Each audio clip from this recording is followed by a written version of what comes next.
From the Independent Times newsroom, this is an audio edition of our latest report, Independent Voters, a bipartisan win for the American dream, published on March 13th, 2026, narrated for you to take the news on the go. Every December, millions of American families gather around their televisions to watch an annual tradition in our country, the 1946 classic, It's a Wonderful Life. Directed by Frank Capra, it is a story of hope and a reminder that no man is a failure who has friends. Interestingly, despite 5 Academy Award nominations, including Best Picture, it didn't win a single Oscar in 1946. It wasn't until decades later, through repeated television broadcasts, that it became a cultural landmark. One of the film's most iconic moments takes place in the sun-drenched Bailey Park, where the entire community has turned out to celebrate a family moving into the newest home built by the Bailey Building and Loan. In the fictional town of Bedford Falls, George Bailey, played by Jimmy Stewart, ran the Bailey Building and Loan, a community cooperative where neighbors pooled their savings to provide low-interest mortgages for one another. George dedicated his life to this model, believing that owning a home provided the dignity every American deserved. This stood in contrast to the local big bank Potter's Trust. Mr. Potter, the town's wealthiest figure, operated a traditional, strictly profit-driven institution. He viewed housing primarily as an investment vehicle for himself. Potter preferred to keep residents in Potter's Field, a collection of rental properties where he maintained total control as a landlord. To Potter, the townspeople were often seen as rent payers first and neighbors second, whereas George Bailey saw them as the very foundation of a stable town. In Bailey Park, the dream of ownership wins. George stands by as his wife, Mary, played by Donna Reed, offers the traditional housewarming gifts. "Bread," she says softly, "that this house may never know hunger. Salt," she adds, "that life may always have flavor." George follows with a bottle of wine and says warmly, "And wine, that joy and prosperity may reign forever," before grinning at the new homeowners and inviting everyone inside with their iconic line, "Enter the Martini Castle." It's a scene of quiet triumph, a front door that belongs to a family, not a corporate portfolio. For most of the 20th century, single-family homes stayed in the hands of ordinary families and small landlords. Post-World War II, the GI Bill, suburban boom, and community lenders like George Bailey's made homeownership explode, turning renters into owners and building stable neighborhoods. That model held strong until the 2008 financial crisis shattered it. The housing bubble burst, millions lost homes to foreclosure, and vacant properties flooded the market. Traditional banks tightened lending standards dramatically, making it harder for everyday buyers, especially first-time buyers with limited credit or savings, to qualify for mortgages. Meanwhile, giant investment firms spotted an opportunity in the wreckage.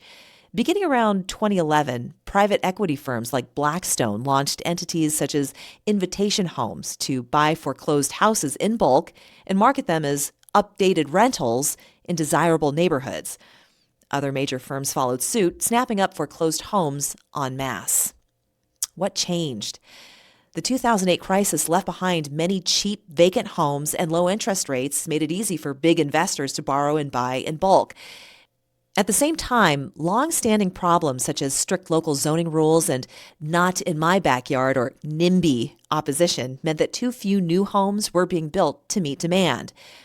After 2020, ultra-low rates during the pandemic, people moving to warmer Sunbelt areas for remote work and flexibility during lockdowns, and widespread supply chain disruptions for building materials pushed everything into overdrive. Investors could swoop in with all-cash offers that outbid regular families and handle large-scale purchases. The impact is profound. Fewer homes enter the for-sale market, driving up prices and pushing more families into long-term renting rather than building equity through ownership. In hot local markets like Atlanta, Phoenix, Tampa, Charlotte, Dallas, Houston, and Jacksonville, where institutional buying has been heaviest, the share of single-family rentals has just reached 15 to 25% in some areas, intensifying competition for first-time homebuyers. For generations, homeownership has been at the heart of the American dream. The idea that hard work and responsibility should lead to stability, dignity, and a place to call your own. For the vast majority of Americans, a home is the largest investment they will ever make. It is the number one way Americans build wealth and fund retirement, providing a paid-off asset and equity that serves as a critical safety net in later years. When families are forced to remain permanent renters, they lose the primary engine for long-term financial security. The fallout today is stark. We face a national shortage of millions of single-family homes, and in the post-war 1950s boom, buying a typical home cost about 2 to 3 years of a family's average income. Today, it often takes 5 to 7 years of income to afford one. Housing today now eats up 40% or more of many households' monthly pay compared to 20 to 30% historically.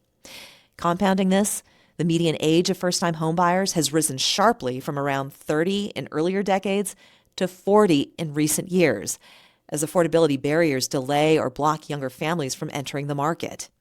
Well, recent polls show how deeply Americans feel this loss. 85% of Americans believe homeownership is still part of the American dream, yet 72% say it's a bad time to buy a house. Majorities across income levels doubt they'll ever afford the home they want, with 71% of aspiring homeowners delaying major life decisions like marriage, kids, careers, or even pet ownership until they can buy.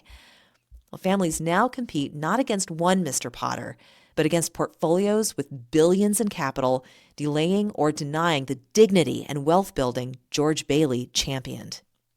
In January 2026, President Trump signed an executive order titled Stopping Wall Street from Competing with Main Street Homebuyers. It directs federal agencies to stop using government-backed programs to help large institutional investors buy single-family homes. Vice President J.D. Vance has also tied the housing crisis to illegal immigration, stating that flooding the country has driven up prices.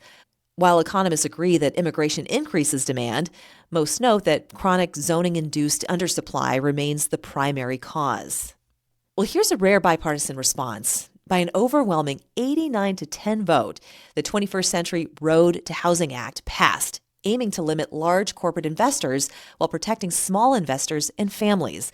This targeted approach offers reassurance that reforms can promote homeownership without harming everyday Americans. In their floor remarks following the vote, each highlighted why this Martini Castle moment is so vital for the country. Well, Republican Senator Tim Scott from South Carolina says this, quote, "Today, the average age of a first-time homebuyer is 40. That age is too old.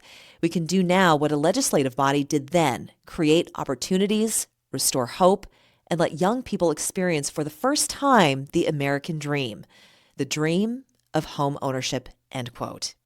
Democratic Senator Elizabeth Warren said this, quote, "This bill takes a good first step to rein in corporate landlords that are squeezing families out of home ownership. Homes should belong to families, not just be one more investment vehicle for Wall Street," end quote. And this is why bipartisan support matters so much. An 89-10 margin in today's polarized Washington is extraordinary. It shows both parties recognize the housing crisis transcends ideology, hitting working and middle-class families hardest. This pragmatic breakthrough prioritizes results over partisanship. Well, there is a dissenting view that does ask the question, can restrictions hurt supply? Well, despite the overwhelming margin, the vote wasn't unanimous. Senator Brian Schatz of Hawaii, a progressive usually at the forefront of housing advocacy, was the lone Democrat to vote no. His concern? That the bill might inadvertently choke off the very supply the country needs. On the Senate floor, Schatz called the 350 home cap bananas and warned that the 7-year forced sale rule for many build-to-rent projects could amount to a ban on rental housing. Well, under this rule, large investors who build new rental communities are required to sell those homes to individual buyers within 7 years. While that sounds good for buyers, Schatz argues it, quote, screws up the rental market. Most housing developments are financed based on the ability to collect rent for decades.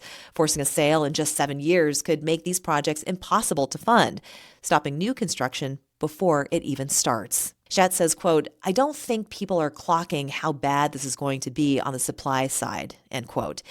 His concern is that by making it harder for institutional capital to manage long-term rentals, we might discourage developers from starting new projects in the first place. It's a fair point from a policymaker who wants more homes overall, highlighting the tension between stopping modern potters and ensuring we don't accidentally stop the Baileys from building. Critics of the bill agree, noting that institutional investors own less than 3% of all single-family rentals nationwide. They argue that by vilifying the big players, Congress is reshuffling ownership of existing homes rather than doing the hard work of building the millions of new homes we actually need. So what does this bill actually do? At its core, it puts a hard stop on the biggest corporate players buying up even more single-family homes. Specifically, any for-profit company or investor that already has direct or indirect control over 350 or more single-family homes can't purchase any additional single-family homes in the future.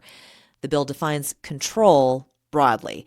It aggregates ownership across subsidiaries, affiliates, and related entities, so it's tough to game the system by spinning up new shell companies.